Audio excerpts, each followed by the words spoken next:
জুলাই গণ আন্দোলনে ঢাকা বিশ্ববিদ্যালয়ের শিক্ষার্থীদের ওপর তৎকালীন ভিসি মাকসুদ কামালের নেতৃত্বে হামলা এবং নির্যাতন হয়েছিল। ওই নির্যাতন ও হামলার ঘটনায় মাকসুদ কামাল, ছাত্রলীগ ও যুবলীগের নেতৃবৃন্দ এবং ঢাবির তৎকালীন প্রশাসনে যারা ছিলেন তাদের মানবতাবিরোধী অপরাধের বিচার দাবি করেছেন ডাকসুর সহ সভাপতি সাদিক কায়েম।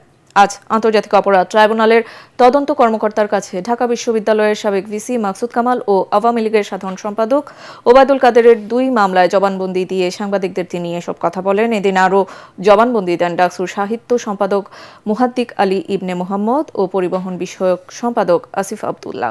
জবানবন্দিতে তারা জুলাই আন্দোলনে ঢাকা বিশ্ববিদ্যালয়ের শিক্ষার্থীদের উপর নির্যাতনের চিত্র তুলে ধরেন। এ সময় তিনি অভিযোগ করে বলেন, তৎকালীন ভিসি মাকসুদ কামালকে বাঁচানোর জন্য অন্তর্বর্তী সরকারের পক্ষ থেকে এবং ঢাকা বিশ্ববিদ্যালয়ের শিক্ষকদের একাংশ তাকে বাঁচানোর চেষ্টা চালাচ্ছে, কিন্তু কোনোভাবেই তাকে মানবতাবিরোধী অপরাধের বিচার থেকে রক্ষা করা যাবে না।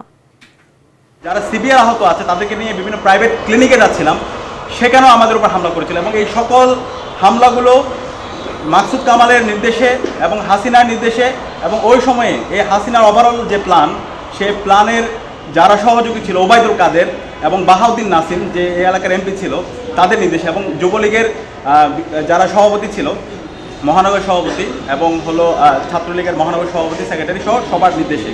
এবং ওই দিন আমাদের সায়েন্সের যে 3টা হল আছে, শহীদুল্লাহ হলে দফায় দফায় শিক্ষার্থীদের উপর হামলা করা হয়েছিল। টাঙ্গারপুল থেকে বহিরাগত নিয়ে এসে আমাদের ভাই বোনদের উপর হামলা করা হয়েছিল।